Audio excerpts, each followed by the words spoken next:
quando Jesus estava a conversar com aquela mulher samaritana, junto àquele poço, que nós encontramos em João capítulo 4, é uma altura que ele diz para aquela mulher, no verso 23, que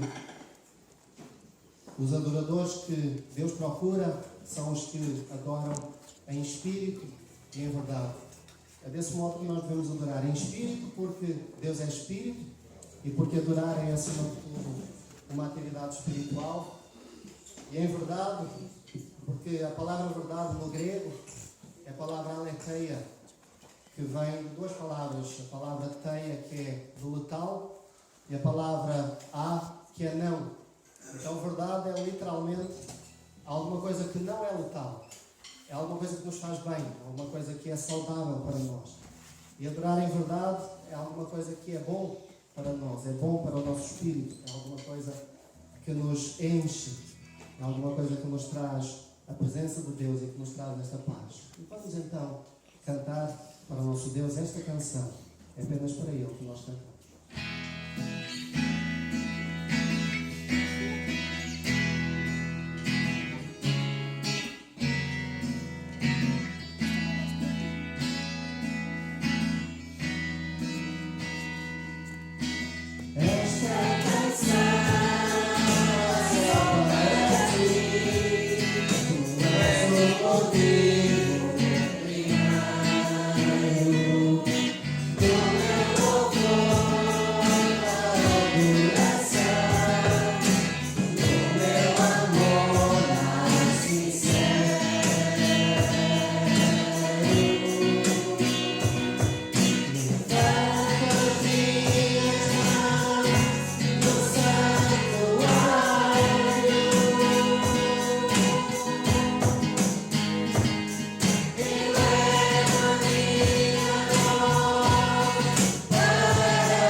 esse é o teu lugar.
Fizeram uma marcação com tinta negra, uma cruz invertida e por baixo 666, sinal da besta. Eu tomei isso como provocação, mas procurámos, naturalmente, pegar uma lata de tinta e cobrir um pouco. O irmão Romão acabou por arranjar aí uma tinta mais espessa, por agora está um pouco amarelado, mas vai ser coberta com tinta branca. Mas, os irmãos pensem, nós vamos ter trabalho de evangelização com crianças e o diabo tenta picar. Nunca está satisfeito e, sobretudo, nunca está satisfeito quando o povo de Deus proclama a palavra. Isso significa, meus irmãos, que temos que orar. Gostaria que esta fosse uma semana de oração e eu chamo cada um de vós à oração para que realmente o Senhor mantenha os nossos inimigos lá fora e que, tal como o Senhor Jesus disse, as portas do inferno não prevalecerão contra ela. Ainda que às vezes façam essas marcas que a tinta pode cobrir, mas jamais irão fazer marcas na nossa fé, porque não deixaremos de continuar a anunciar a palavra do Senhor. Amém? Efésios capítulo 4, versículos 11 até 16.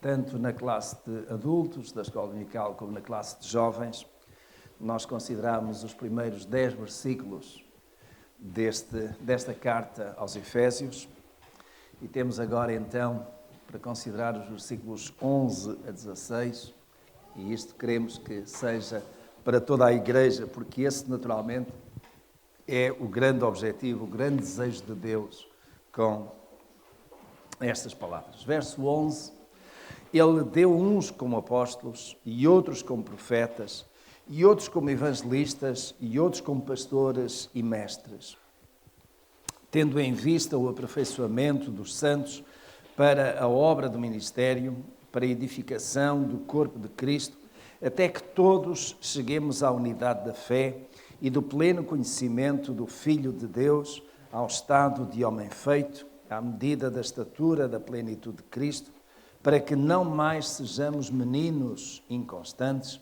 levados ao redor por todo o vento de doutrina, pela fraudulência dos homens, pela astúcia tendente à maquinação do erro. Antes, seguindo a verdade em amor, cresçamos em tudo naquele que é a cabeça, Cristo, do qual o corpo inteiro, bem ajustado e ligado pelo auxílio de todas as juntas, segundo a justa operação de cada parte, efetua o seu crescimento para a edificação de si mesmo em amores.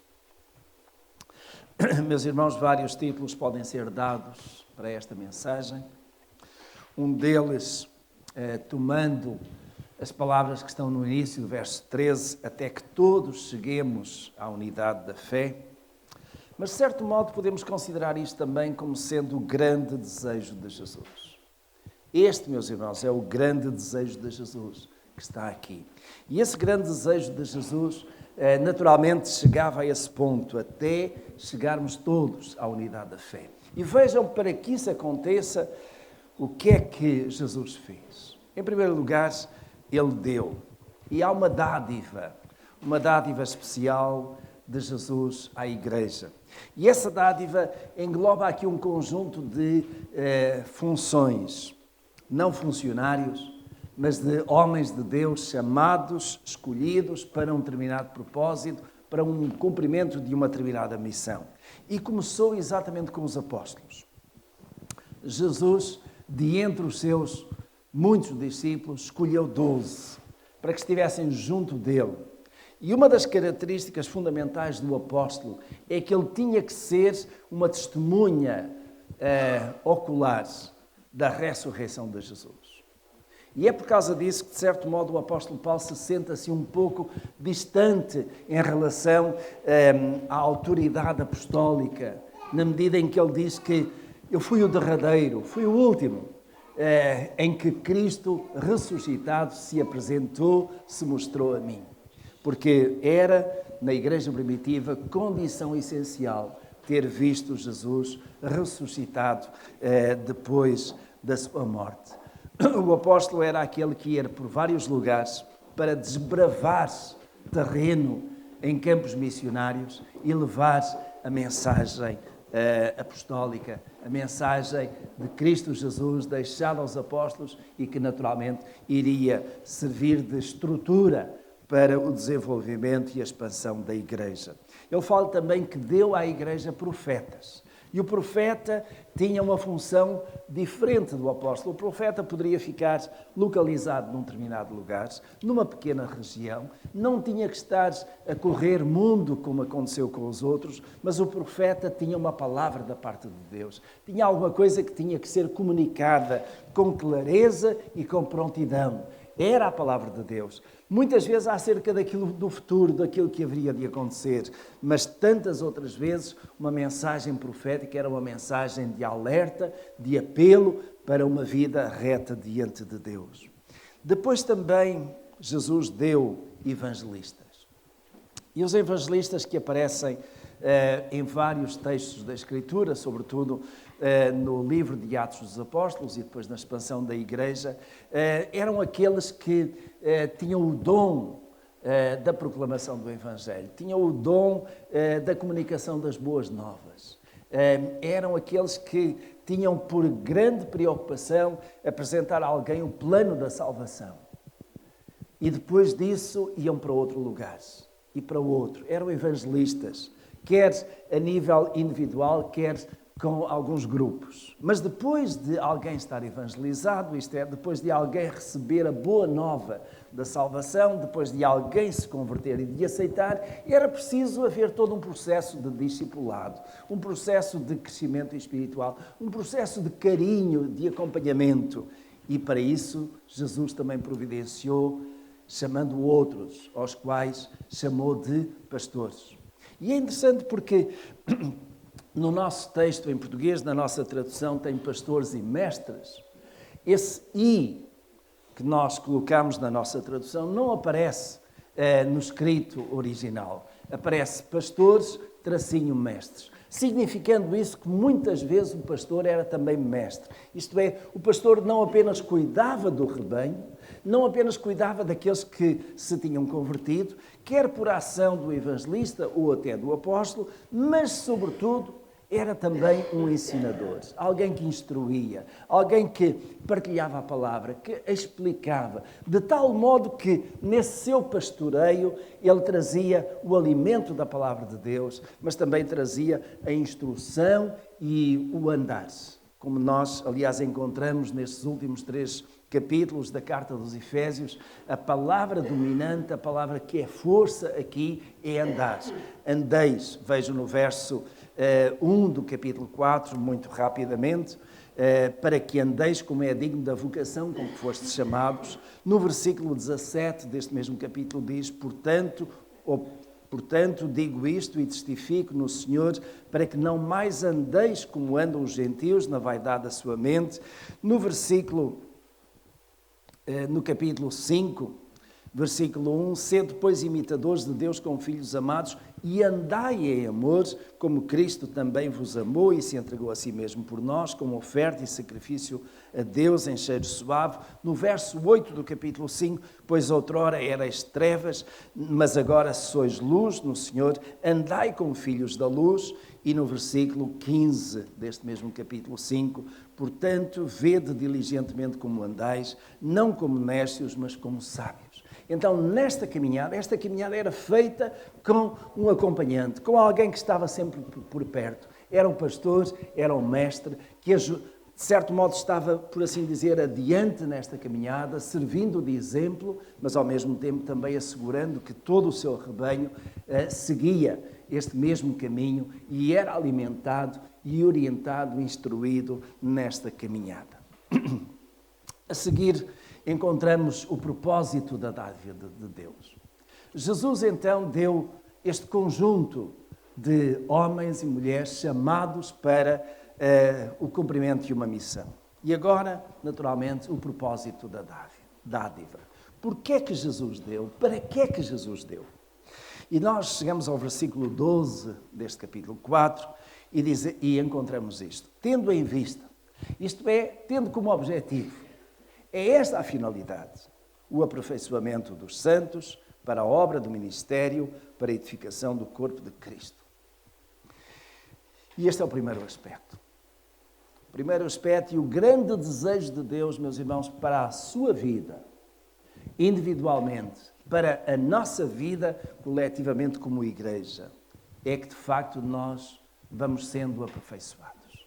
Reparem o aperfeiçoamento dos santos. Isso significa logo à partida que os santos não são perfeitos. Se eles precisam ser aperfeiçoados é porque ainda não são. E, meus irmãos, qual é a ideia do apóstolo Paulo ao usar na nossa tradução esta palavra aperfeiçoar, aperfeiçoamento? É interessante porque a palavra que ele usa é muito própria do mundo da pesca. Significa, a ideia que está associada com aperfeiçoar, significa literalmente remendar, consertar. Assim como o pescador faz o conserto ou remendo das redes. Vai à faina, vai à luta, a rede prende-se numa rocha, o peixe é grande demais e consegue furar, a rede embrulha-se, a rede estraga-se, precisa de ser remendada.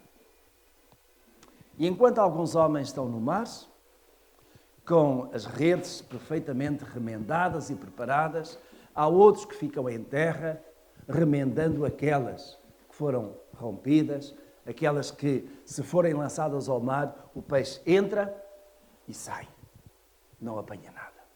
E esta é a ideia que o apóstolo Paulo coloca aqui, neste sentido de aperfeiçoamento. Isto é, a nossa vida precisa de ser remendada.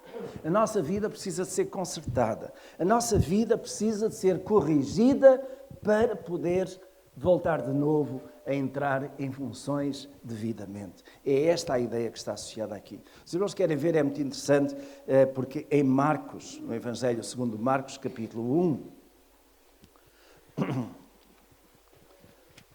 versículo 19, uma palavra que é usada aí para os discípulos e aquilo que eles estavam a fazer, tem esta mesma ideia. Marcos capítulo 1.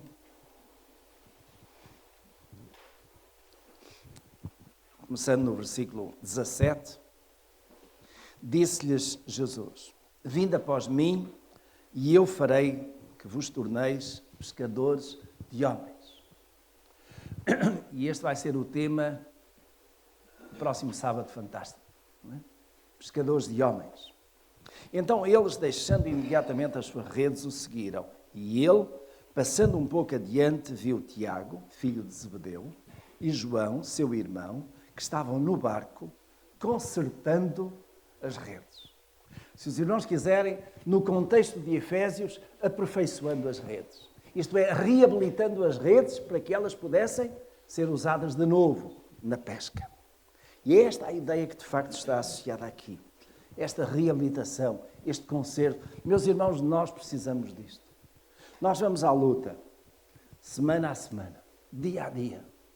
O diabo, de certo modo, procura por todos os meios provocar rombos na nossa vida espiritual. Ele procura mexer com as nossas emoções. Ele procura pôr-nos uns contra os outros.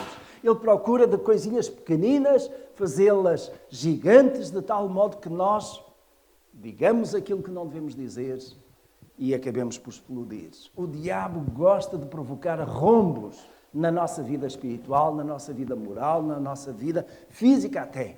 E na nossa igreja também.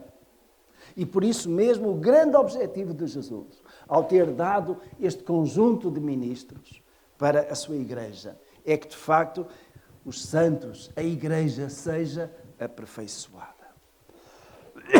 Agora, meus irmãos, notem este aspecto interessante. Só se deixa aperfeiçoar quem quer. Aqueles que dizem, eu sou perfeito, não querem ser aperfeiçoados. Aqueles que são orgulhosos não gostam de ser corrigidos. Aqueles que são rebeldes não gostam que alguém lhes aponte alguma coisa. Aqueles que têm um coração duro, que não são moldáveis à palavra de Deus, reagem aos ensinamentos, à instrução, à correção que nós encontramos na palavra do Senhor.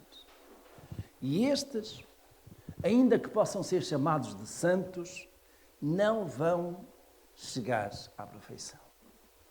Vão continuar, digamos, no seu pedestal de orgulho e não vão mudar coisa nenhuma. Só é aperfeiçoado quem quer. Só é corrigido quem reconhece que está errado e deseja melhorar. E, meus irmãos, o meu desafio para cada um de vós é este. O irmão ou a irmã acha que é perfeito. Acha que já atingiu aquele patamar em que não há mais nada para corrigir, não há mais nada para aperfeiçoar? Eu ainda não. E por isso mesmo, eu tenho que deixar que alguém trabalhe em mim e, de certo modo, supra aquilo que eu não consigo fazer por causa da minha natureza humana. E então consiga, de facto, pegar nas minhas redes e arremendá-las. Agora, aqueles que são humildes, aqueles que buscam a Deus em primeiro lugar, esses vão naturalmente deixar-se remendar, deixar-se consertar, deixar-se de novo utilizar para a pesca. Meus irmãos, certamente que muitos de nós conhecemos, porventura, histórias de pessoas que vão ao médico, que se queixam de uma determinada enfermidade. O médico prescreve, digamos, a receita, os medicamentos. A pessoa até vai à farmácia e compra, mas depois, quando chega à casa, pega naquelas caixinhas e coloca lá na mesa. Não toma os medicamentos. Um mês depois, tem de novo consulta. E o médico pergunta, está melhor? Doutor, não estou. Não estou. Nem quer estar. Não adianta comprar os medicamentos e colocar lá. É preciso tomá-los. É preciso que, de facto, o efeito de controle das enfermidades e de restauração da saúde aconteça. Meus irmãos, às vezes alguns crentes parecem assim também. Vão ao médico, vão a Jesus, dizem, Senhor Jesus, eu estou doente, eu tenho este problema. O Senhor Jesus mostra qual é a receita, qual é o medicamento. E eles dizem, sim Senhor, eu vou pensar no teu caso. Meus irmãos, muitos de nós conhecemos a palavra de Deus. Sabemos aquilo que produz efeito de consertação da nossa vida moral e espiritual. Às vezes nós sabemos e temos consciência que certas coisas que nós fazemos afetam-nos primeiramente a nós e mexem com a nossa condição física. Os irmãos sabem, há as chamadas doenças, e eu não sou médico, gostaria de ter sido, mas não sou médico, chamadas doenças psicossomáticas. São doenças da mente que, de certo modo, se não forem controladas e travadas e curadas, afetam o nosso corpo. Há pessoas que gostam de ir ao médico e pedem o catálogo das doenças. E depois escolhem logo uma dúzia. Porque gostam, de certo modo, de se sentir doentes e de se sentirem apapricados pelos outros. Meus irmãos, a nível espiritual, nós não vamos à Bíblia e compramos um conjunto de doenças. Já basta aquelas que nós realmente temos. Mas temos que deixar que o remédio de Deus atue na nossa vida e nos cure, nos liberte. E para isso, meus irmãos, quando nós conseguimos esse aperfeiçoamento, nós damos um passo em frente. E veja no versículo 12, quando diz, tendo em vista o aperfeiçoamento dos santos para a obra do ministério, para a edificação do corpo. Aquilo que o Senhor Jesus deseja para a Igreja Batista de Matosinhos, meus irmãos, é a edificação deste corpo. É que, de facto, cada um de nós, com os nossos defeitos, com as nossas dificuldades, com as nossas redes morais e espirituais e físicas meio rotas, sejamos consertados pela ação do Espírito, para podermos realizar a obra do ministério que Deus tem colocado nas nossas mãos. Meus irmãos, esta igreja existe aqui em Matosinhos há mais de 92 anos. A obra do ministério tem sido feita, muitas vezes com entraves, com lutas, com dificuldades, com pessoas humildes, mas a obra tem sido feita e não pode parar. Nós não podemos apenas dizer, Senhor, muito obrigado por chegarmos até aqui e ficarmos de braços cruzados. Nós temos que fazer a obra do ministério.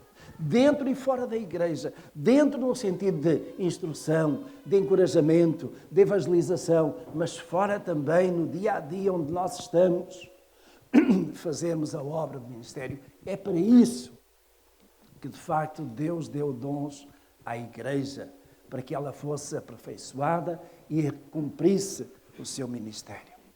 Agora, meus irmãos, até onde é que nós vamos ser aperfeiçoados? Onde é que está o limite? Onde é que está a fasquia? Está no verso 13. Até que todos cheguemos à unidade da fé e do pleno conhecimento do Filho de Deus, ao estado do homem feito, à medida da estatura da plenitude de Cristo. Aonde é que está o vosso limite, meus irmãos? Aonde é que está o nosso limite como corpo de Cristo? Quando alcançarmos a unidade da fé. E esta unidade da fé, já o apóstolo tinha falado antes. A unidade do Espírito. É esta unidade, é sabermos e aceitarmos, meus irmãos, as nossas diferenças. Os nossos temperamentos que são diferenciados. Aquilo que é o nosso crescimento, o patamar que nós já alcançamos de crescimento espiritual. É, de certo modo, reconhecermos e sabermos que entre nós uns têm lutas espirituais muito sérias, outros, de certo modo, têm problemas morais e familiares, mas cada um de nós está nesta mesma luta e não vamos desistir. E, meus irmãos, em termos espirituais, nós precisamos de assegurar que estamos unidos em Cristo Jesus.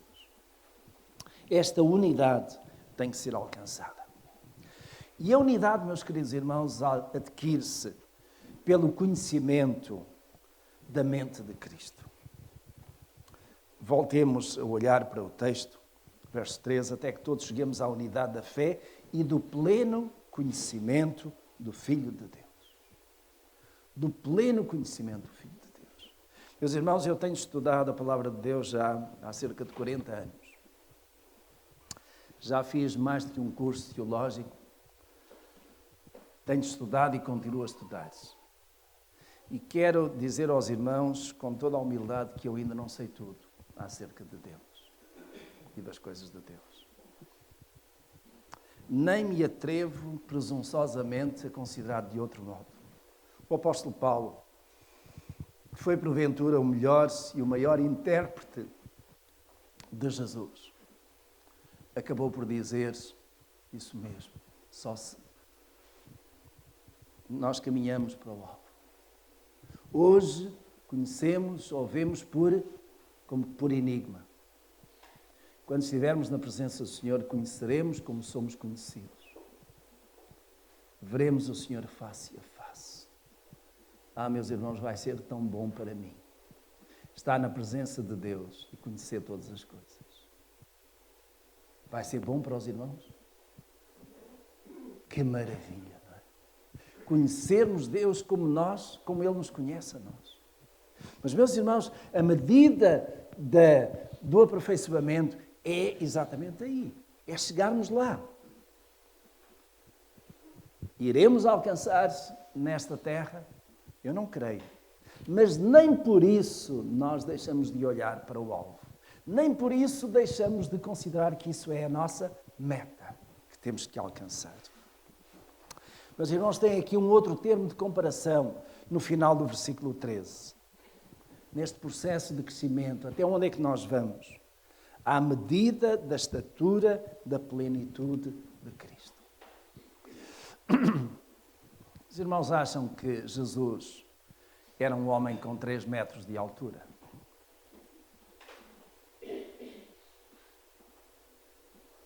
Até agora, creio que nenhum homem ou mulher ultrapassou os 2,5 metros. E esses são os considerados gigantes. Creio que aqui há alguns anos atrás, morreu um homem, um moçambicano, que tinha 2,5 metros de altura por aí. Era o homem mais alto do mundo. Morreu novo, porque de facto o seu sistema hormonal se desenvolveu de tal maneira que ele começou a perder também rapidamente as faculdades físicas. Mas ele, para entrar em qualquer casa, tinha que se dobrar quase pela metade. Será essa a estatura de Cristo que o apóstolo Paulo fala aqui? Não. Jesus, ao ter encarnado como homem, ele encarnou enquanto judeu, e os judeus não são de estatura elevada. São da nossa estatura. Não deixa de ser interessante que muitos dos filhos de portugueses hoje têm uma estatura bem mais elevada do que a dos seus pais ou avós. Então os portugueses têm estado a aumentar na estatura. Mas ainda assim não vão alcançar 3 metros. Mas também não é isso que importa. De baixa estatura como Zaqueu, ou de estatura mais elevada, não é isso, não é fisicamente que Deus está a falar aqui através de Paulo. É a estatura intelectual, é a estatura espiritual, é a estatura moral de Jesus. E é para aí que nós temos que olhar. Porque, meus irmãos, aí nós já conseguimos alcançar, ou já conseguimos apontar. Em termos espirituais, eu creio que Jesus podíamos colocar Jesus em termos espirituais com isto. Ele procurou fazer a vontade do Pai em todo o tempo. E se nós tivermos como nosso alvo, como nossa meta, fazer a vontade do Pai, então, meus irmãos, nós estaremos no processo de aperfeiçoamento. O nosso problema é que muitas vezes nós queremos fazer a nossa vontade. Também Jesus lutou com isso. Mesmo lá no jardim do Getsemane, ele orou ao Pai e disse: Pai, se é possível, afasta de mim este cálice. Contudo, não se faça a minha vontade, mas a tua. Era a vontade do Pai aqui que estava em causa. E, meus irmãos, diante de nós, diante de vós, para mim também, eu coloco a vontade do Pai. Nós vamos crescer, o nosso aperfeiçoamento é até que a nossa vontade seja coincidente com a vontade do Pai. Porque quando isso acontecer, então em termos morais nós vamos fazer aquilo que é certo, porque a vontade do Pai é que nós façamos o bem, façamos o que é reto. Em termos físicos também, eu vou escolher as coisas que de facto contribuem para a minha saúde e não vou entrar em confusões, não vou entrar em comidas, não vou entrar em alarvices, não vou entrar em situações que acabam por prejudicar a minha saúde. Eu tenho que ser moderado, tenho que ser contido.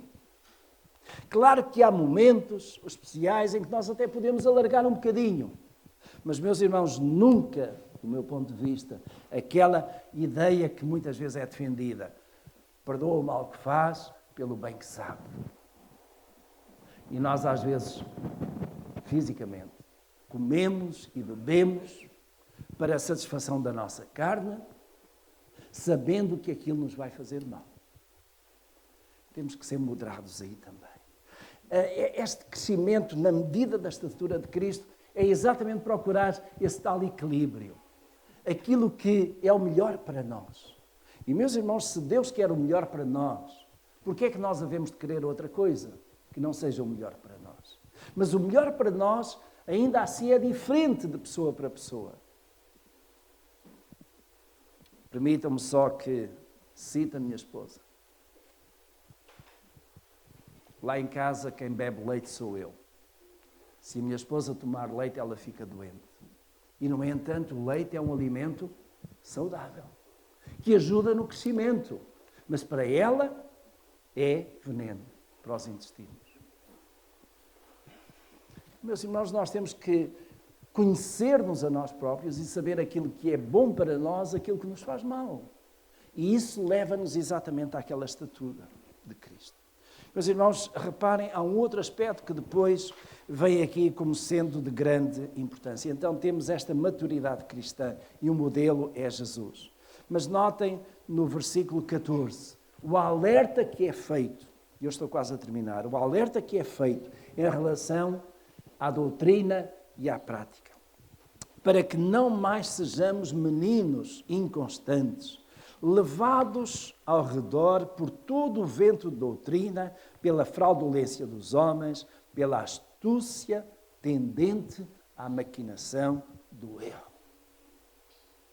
Os irmãos sabem, há crentes que, ou por conhecerem pouco da Escritura, ou porque dão mais valor às emoções, vão atrás de qualquer igreja, vão atrás de qualquer movimento, qualquer coisa que mexa, qualquer coisa que realmente alegre e estimula as emoções. Não importa se a doutrina está certa ou errada, não importa se o fundamento é bíblico ou não, mas alguma coisa que mexa, que de facto dê movimento, que crie emoção.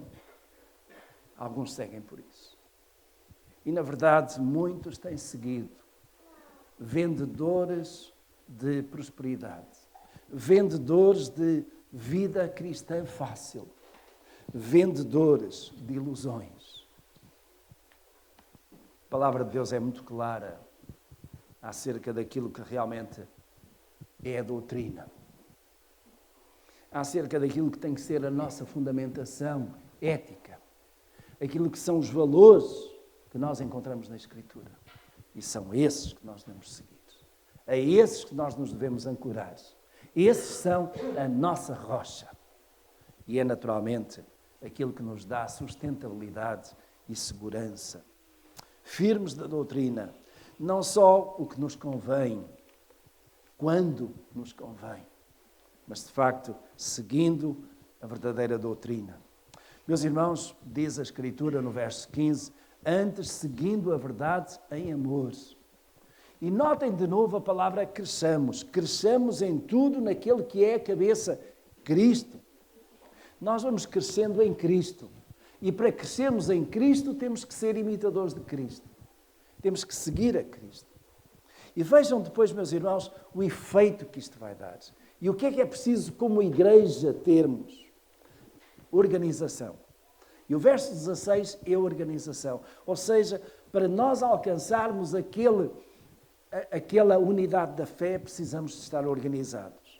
E o verso 16 diz isso, do qual todo o corpo, ou o corpo inteiro, bem ajustado e ligado pelo auxílio de todas as juntas, segundo a justa operação de cada parte, efetua o seu crescimento para a edificação de si mesmo em amor. Meus irmãos, nós temos um ministério infantil, temos ministério com jovens, com adolescentes, ministério com as mulheres, temos a escola dominical. Tudo isso tem que estar bem organizado e devidamente ajustado para quê? Para que nós possamos ser edificados. Há igrejas que têm certos ministérios que, em vez de edificarem, corrompem. Em vez de ajudarem as pessoas a crescer, são objeto de diferenciação, de divisão dentro da igreja. E há que ter a coragem de determinar isso. Nós devemos ter ministérios que nos ajudem a edificar. Ministérios que respondam a necessidades. Ministérios que não seja para dar cargos a pessoas que, de certo modo, se vão impor nesses cargos. Para procurar, de certo modo, dar lustre ao seu eu. Nós precisamos ter pessoas que estejam prontas para servir a Deus, nos vários ministérios da igreja. E se não temos alguns, que Deus mande líderes à nossa igreja para desenvolver esses ministérios. Mas, meus irmãos, é importante que, de facto, nós sejamos unidos em torno daquilo que é a vontade de Deus para nós. Porque é isso que nos vai fazer crescer e chegar à estatura de Cristo. Meus irmãos, gostaria de terminar deixando esta pergunta para reflexão. e às duas perguntas. Primeira, aonde é que as minhas redes estão estragadas? Os irmãos entendem o contexto que eu estou a falar. Aonde é que as minhas redes estão estragadas? Aonde é que a minha vida não está bem e precisa de ser remendada? Essa é para vós, para mim. A segunda é: o que é que eu vou fazer com a vontade de Deus para a minha vida? Como é que eu vou deixar que a vontade de Deus seja vivida por mim a cada momento? Qual é a vontade de Deus para mim hoje, amanhã, na minha vida pessoal, moral, na minha vida familiar, na minha vida profissional, naquilo que eu faço? Qual é a vontade de Deus para mim?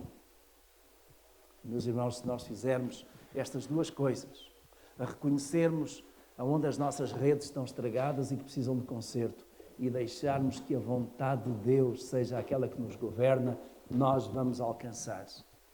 Vamos alcançar. E vamos chegar ao topo da edificação do aperfeiçoamento. Que Deus vos ajude. Que Deus me ajude a mim também, porque estou na mesma caminhada, no mesmo andar. Que o Senhor vos abençoe. Vamos ficar de pé, terminar com uma palavra de oração.